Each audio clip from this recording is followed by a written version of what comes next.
Alright, so here it is. 2011 Mazda 2. That's got about 139,000 miles on it. Do a quick walk around. You can see it's an okay shape, pretty average shape I'd say. I purchased it back in April 2019 and really haven't done anything to it since. Um, as you can see, I haven't even washed it, but in the back, you're seeing it live. I just have a crate that doesn't move around that has a couple things in there, including some basic tools and a jump kit. Under here is a little dummy tire. We got the spare parts kit, or not parts kit, tool kit rather, and a jack in that side. This side just has an opening. The seats do fold down, but not flat. So you see they go down, but not like the Honda Fit, where if you fold down the seats, it actually is flat. This is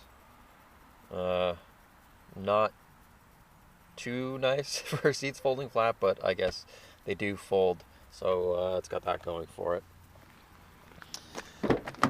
Speaking of rear seats, I'll fold these back up and not pinch the seat belt. I would not want to sit in the back of this car due to the safety ratings. Yeah, look at this headrest. Is it lock in place? Oh my god. Alright, sitting in the back of this car. It's actually, leg room is not terrible. The seat in front is kind of where I would sit, and you can see here, it's probably, could be worse, but when that hatch is closed, your head's right next to the hatch, so if there's a rear impact, I think the IHS, the crash test ratings, so they did a rear impact, and they have it on video actually on YouTube. And needless to say, you wouldn't want to be sitting in the back if someone rear ends you. I think they did it at 50 miles an hour, but as a driver, it makes me less excited to have people in the back of the car. So although it's not terribly uncomfortable back here, I'm not sure it's the safest place. So I guess keep that in mind if you're looking around and plan to haul people. Obviously this is probably not a good option for you. The view from the back, we can see cup holders that really are big enough, but don't have anything to secure the cups down there. They're just, you put whatever in there and they are there. As we see here, maximum capacity 20-ounce cup. I'm not sure anyone actually thinks about that when they put anything in a cup holder, but there you go. Like pens in there. Door locks. E-brake, which does work. Mine's a manual. I have this is aftermarket. It goes into the CD slot to hold my phone. It's made by iOttie, IOTTIE, and what I do is I get in my car. This is usually like this. I get in my car. It goes like that, and it is secure. If you open it up, your phone comes right out, so that's nice. I also have a Bluetooth. It has an aux cable. I have a aux to Bluetooth system, which goes here. So I get in my car, it automatically connects, and I'm good to go. So that's how I skirted around the Bluetooth situation. If you want to know what that one is, I actually don't know what it's called. Right? Does it say on the back? There we go. Tyotronics wireless receiver. I got that on Amazon, as well as the iOttie. This is the touring package. So it has the leather wrapped steering wheel, which is kind of a joke. I always laugh, not laugh, I joke around that the carpeted inserts in there are with the touring package, but I honestly don't know. The touring package also has the fog lights in the front, which always nice to have. And the touring package also has the alloy wheels. You can see the fog lights in the front there. So yeah, pretty average car going here. But since I don't drive as much, it literally is a grocery getter for me, so it does that pretty well. So let's get in and drive this thing. That's kind of the more fun part. Oh, check out this antenna though. Look at that. Huge. It does adjust. But yeah, that thing is massive. Absolutely massive. So I'm gonna hook you guys up here, and we'll be on the road the next time you see me. Alright, turns out we're not going to be on the road, but I am sitting in the car now, and I thought I'd go over some other stats about the car. It's got about 100 horsepower, about 100 foot-pounds of torque. Not blazing at all. It weighs about 2,300 pounds. That's light. It's based on the Ford B3 platform, so other cars that share that platform have been the 5th generation Ford Fiesta. That's not the generation of the ST Fiesta here in the United States. It's the one beforehand. The Ford Figo, or Figo, 1st gen. Ford Fusion, not the sedan, it's a hatchback. In Europe, I believe. Ford Icon, which is more popular in Mexico, I believe. The Mazda 2/Demio, that's this car, and the Mazda Verisa. All that means the Ford B2 platform was a Mazda and Ford. It was a joint. They jointly designed the Ford B2 platform, I believe, and it's a McPherson strut in the front, which is a strut and a spring around it, and a twist beam rear suspension. So take that as you will. All right, now we can get driving. So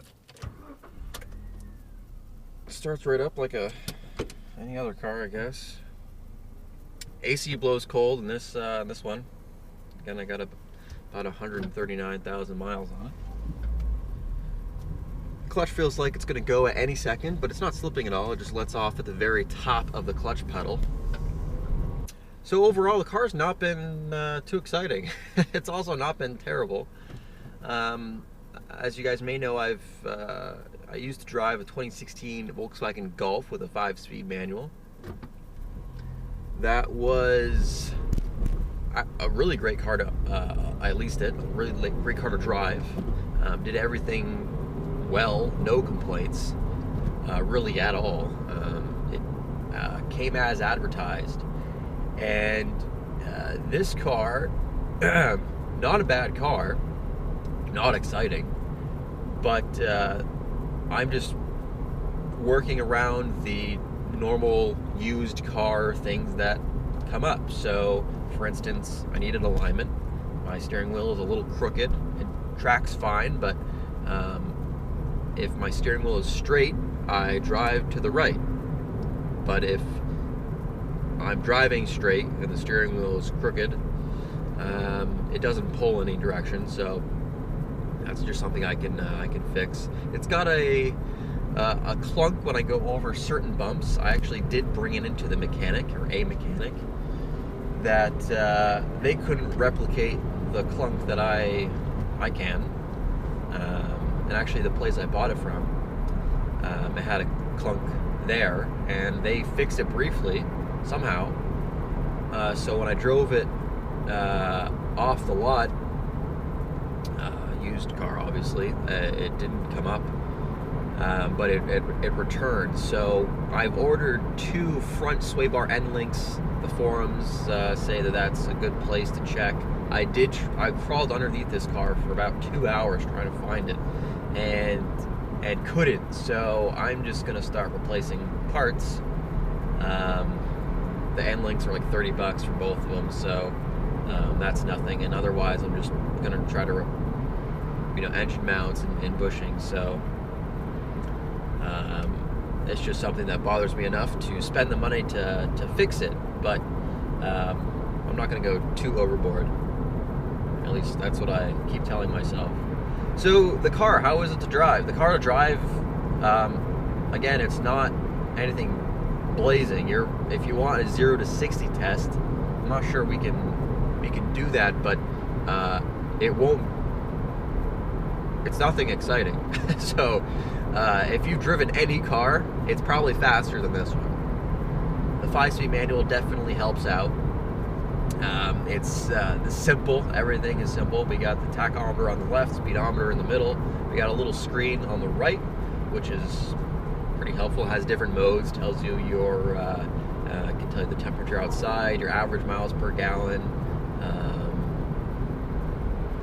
I think your current miles per gallon, and maybe something else. But I just leave it on temperature outside because I guess I don't really care about the fuel economy.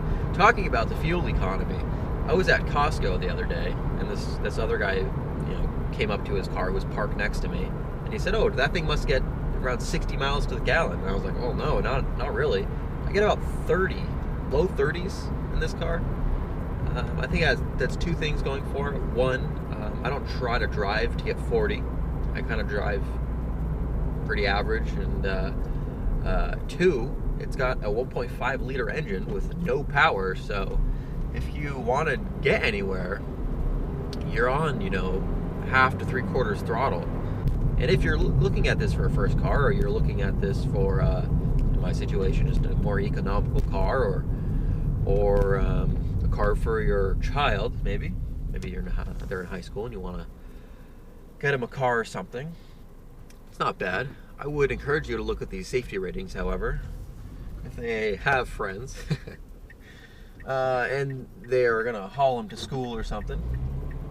Maybe look somewhere else. Probably not a good friend hauler, mostly because of the back seats, and if someone rear ends this thing,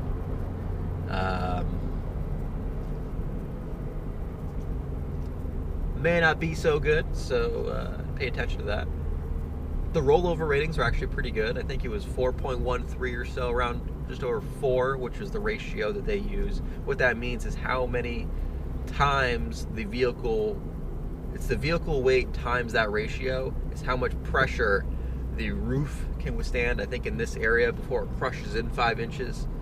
And gets a passed rating there. I think a good rating even. So that's encouraging. If this thing rolls over, you're likely not going to absolutely crush yourself, but you probably will crush your friends in the back if it's rear-ended. When I first got this car, brought it home, I purchased the cabin air filter. Definitely a good thing to do when you get a used car. When I turned on the air, the air conditioning, you'd hear leaves. I heard leaves when I turned that on. That's not a good sign. So I went in there, opened up the cavity, I guess, where the air filters are. Sure enough, it is full of leaves.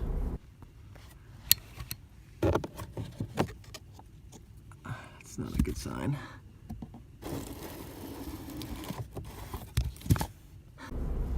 So I took all the leaves out, stuck a vacuum in there, got the leaves out, took the air filter out.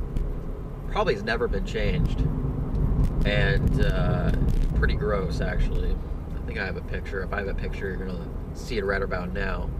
But definitely a good thing to check out when you get a used car. There's a funky smell in here. Kind of smells like mothballs. Previous owner probably. I think they had a dog as well underneath the seat. You can see dog hair. So before I keep rambling on, I'll just wrap it up and say, if you're looking at this for a first car or something like that, and maybe they don't have many friends or they don't haul people, maybe take a look at it. If you're trying to downsize, take a look at it. It's not going to be exciting.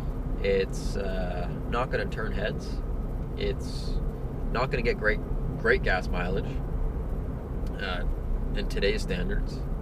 It's fairly average, but for just a few $1,000s, you can have yourself an economical, unexciting car that will get the job done.